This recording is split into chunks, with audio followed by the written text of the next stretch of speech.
Car வாங்க முடியுது, ஒரு 20,000 கொடுக்க முடியாதா அப்படின்னு லஞ்ச பணத்தையே உரிமையாக கேட்கிறார் மோட்டார் வாகன ஆய்வாளர். ஹலோ ஹலோ ஹலோ சார், காசு கொடுக்காம உள்ள போடாத சார். அவரு வாரன் இருக்காரு சார். அவரு இந்த இது வாங்கிட்டு வரேன்னு இருக்காரு. சரி, அஃபிடபிட்டும் இதுவும் வாங்கிட்டு வரேன்னு இருக்காரு. ஏதாவது குறைச்சி தர சொல்லுங்க. எனக்கு என்னல எவ்வளவு உனக்காவதான் அது நீ கொண்டு வர போய் தான் குறைச்சி சொன்னேன். நீ ஏதாவது வாங்கி தரேன், ஒரு 15 ரூபா வாங்கி தரேன் சார். ஏல ரவுண்டா 20 போடு சொல்லு, உனக்காவதான் இது. அது அண்ணன் சொன்னார்ல, அவரையும் சொல்லிட்டேன். என்ன மேல கீழே கொடுக்க அவரு தெரியுது, சரி பார்த்து செஞ்சு கொடுங்க, ஏதாச்சும் வாங்கிச்சாங்க அப்படின்னாப்ல. 5 ரூபா வேணா குறைச்சிக்கா, அது செய்யி. அப்படியே விட்டு வாங்கிட்டு வா, நான் சொல்ற மாதிரி எழுது. வாங்கிட்டு வராரு சார், வாங்கிட்டு வந்துட்டு இருக்காரு. பேப்பர் 100 rupees வாங்கிட்டு காசை கொடுத்ததுக்கு அப்புறம் உள்ள போடு. உனக்கும் எனக்கும் வேற, அடுத்தவனுக்கு வேற. இப்ப 30-40 லட்ச ரூபாய்க்கு ஏல 30-40 லட்ச ரூபாய்க்கு வாங்குவான். இது லேட் பீஸ் மட்டும் 4 லட்ச ரூபாய் கட்டுவான். நம்ம கொடுக்கப்ப நான் மாசம் மாசம் எப்படிலாம் கொடுப்பேன்? இவனை மாதிரி 10 பேர் வந்தா இப்ப நீ சரி நாய் நீ எங்கே தேவையில்லாம விட்டுட்ட, அது ரைட்டு, ஓகேங்களாம். நீ இப்ப எனக்கு உன்கிட்ட வேணும்னா உன்கிட்ட நான் வண்டியை தளம்பேன், எது தளம்பேன், அவன்கிட்ட போய் கேட்க முடியுமோ? அது என்ன மயிறு? இல்லன்னா ஒண்ணு வேண்டாம், நார்மல் செல்லான கொடுக்கட்டும், ஆர்சி விட்டு ஆர்டர் வாங்கிட்டு வரட்டும், 4 டயரை மாற்றி வரட்டும், கம்பெனியில போய் திருப்பி சர்வீஸ் பண்ணிட்டு ஃபிட்னஸ் வாங்கிட்டு வரட்டும், எல்லாமே எனக்கு வேலை தெரியும். சொல்லுது புரியுதா? அந்த அளவுக்கு எல்லாம் போண்டா, நான் ஏதாவது சொல்லி வாங்கி தரேன், ஒரு 15 வாங்கி தரேன். நான் அதெல்லாம் கிடையாது, உனக்காக தான் 5 ரூபா குறைச்சிருக்கேன். போட்டு விடுங்க. உனக்காண்டி கிடையாது, உனக்காக தான். நீ உன் கையில வர போய் தான் நான் இதையும் செய்யறேன், இல்லன்னா செய்ய மாட்டேன். பார்த்து பண்ணி விடுங்க, நான் உங்களுக்கு வாங்கி தரேன். நீ அப்படி விட்டு எல்லாம் வாங்கிட்டு கையில கொடு, அப்பதான் வாங்கிட்டு வந்துட்டு இருக்காரு. வாங்கிட்டு வா, நான் சொன்னதை கொடு. ஆமா, இல்லன்னா பண்ண முடியாதுன்னு சொல்லு, யாரு சொன்னாலும் சரி. அவருக்கே தெரியும். சொல்லு பிரியா, எஸ்ஐகே பண்ணுக்கு. அதான் சொன்னோம்ல, அது இத்தனை பேர் வந்தா எப்படி பண்ணுவோன்னு தெரியாம இருக்கும். ஞாயிறுக்கு போய் பண்ணுவிய. இதே திருநெல்வேலி பிரபாகரன் எவ்வளவு கேட்பான் தெரியுமா? 50 ரூபாய் கீழே பண்ணவே மாட்டான். அவன் இந்த மாதிரி பேச மாட்டான். வச்சிருங்கன்ட்டு முச்சிட்டான் போயிட்டே இருப்பான். தெரியுமா உனக்கு? தெரியுங்களா? அவர்கிட்ட சொல்லிட்டேன், அவர்கிட்ட சொன்னேன் 25 ரூபா சார் கேட்காங்க அப்படின்ட்டு. இது பண்ண கொடுக்கணும், எல்லாரும் கொடுக்க கூடியதான் அப்படின்னு. ஆமா, அது குறைச்சுதான். அது இன்னும் 40 லட்சத்துக்கு வண்டி எடுப்பான், இது கொடுக்க மாட்டானமா? சரி, பொறுப்பு நான் வாங்கி தரேன். ஒரு 15 ரூபா கண்டிப்பா வாங்கி தந்துடுறேன். நாய அது கிடையாது, அடிப்பட போற நாய. நானே அவர்கிட்ட சொல்லி வாங்கி தரேன். அது வந்தாதான் உள்ள போடணும். இந்தா சரி. ஹலோ, என்னலாச்சு? என்னாச்சு? ஹலோ சார், என்னலாச்சு? அது அந்த வண்டி வண்டி அது 12 கிடக்கட்டும் அப்படின்ட்டு போயிட்டான். இன்னும் எப்படி இங்க வந்து ஜெராக்ஸ் எடுத்துட்டு போவானா? பேப்பர் ஏன்டா கேட்டான், நான் கொடுத்தேன்.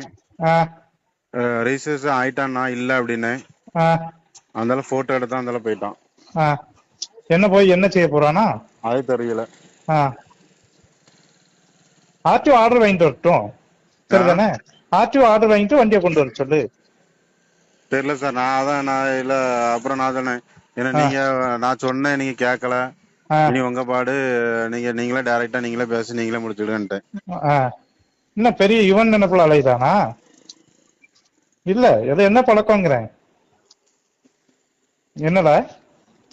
நான் சொல்லிட்டேன் சார் அவர்கிட்ட.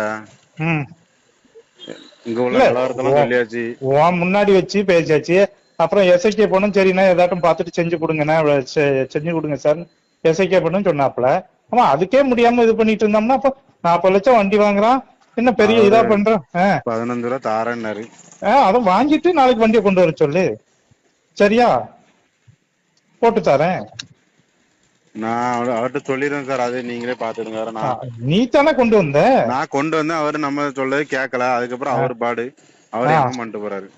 அது அஃபிடவிட் எல்லாம் வச்சிருக்கல, வச்சுட்டு அதுக்கப்புறம் இது பண்ணு.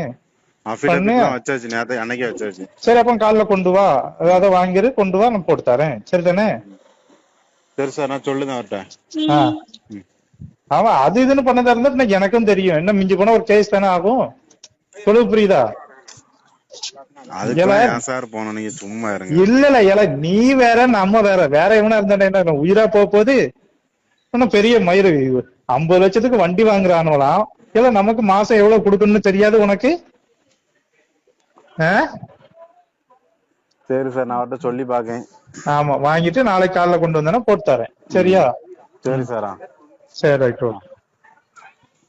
நெல்லை மாவட்டம் வள்ளியூர் பேரூராட்சி 7வது வார்டு திமுக கவுன்சிலராக சுதா இருக்கிறார். இவருடைய கணவர் சுரேஷ் பாக்கியம். திமுகவை சேர்ந்த இவர் கடந்த ஆண்டு மார்ச் மாதம் ஒரு கார் வாங்கி இருக்கிறார். அதனை தற்காலிக பதிவு செய்த நிலையில் கடந்த மாதம் நிரந்தர பதிவிற்காக வள்ளியூர் வட்டார போக்குவரத்து அலுவலகத்தில் விண்ணப்பித்திருக்கிறார். தாமத கட்டணம், ஆயுட்கால வரி உள்ளிட்ட அரசின் நடவடிக்கைகளுக்கான 4,35,490 ரூபாயை அவர் செலுத்தி அதற்கான ரசீதையும் பெற்றிருக்கிறார். ஆனால் வட்டார போக்குவரத்து அலுவலகத்தில் மோட்டார் வாகன ஆய்வாளராக உள்ள பெருமாள் 20,000 ரூபாய் தந்தால் மட்டுமே வாகனத்தை பதிவு செய்ய முடியும் என தெரிவித்துள்ளதாக கூறப்படுகிறது. இந்த நிலையில் சுரேஷ் பாக்கியத்திற்கு ஆதரவாக வள்ளியூர் பேரூராட்சியின் 1வது வார்டு உறுப்பினர் லாரன்ஸ் மோட்டார் வாகன ஆய்வாளரிடம் தொலைபேசியில் பேசியிருக்கிறார். அதற்கு மற்ற நபர்களுக்கு 25,000 ரூபாய் வாங்குவேன், நீ வந்த காரணத்தினாலதான் 20,000 ரூபாய்க்கு சம்மதிக்கிறேன். திருநெல்வேலியில உள்ள மோட்டார் வாகன ஆய்வாளர் பிரபாகரனிடம் சென்றால் 50,000 ரூபாய் கேட்பான். 40 லட்சம் ரூபாய்க்கு கார் வாங்க முடிகிறது, 20,000 கொடுக்க முடியாதா என பேசும் பரபரப்பு ஆடியோ வெளியாகி இருக்கிறது.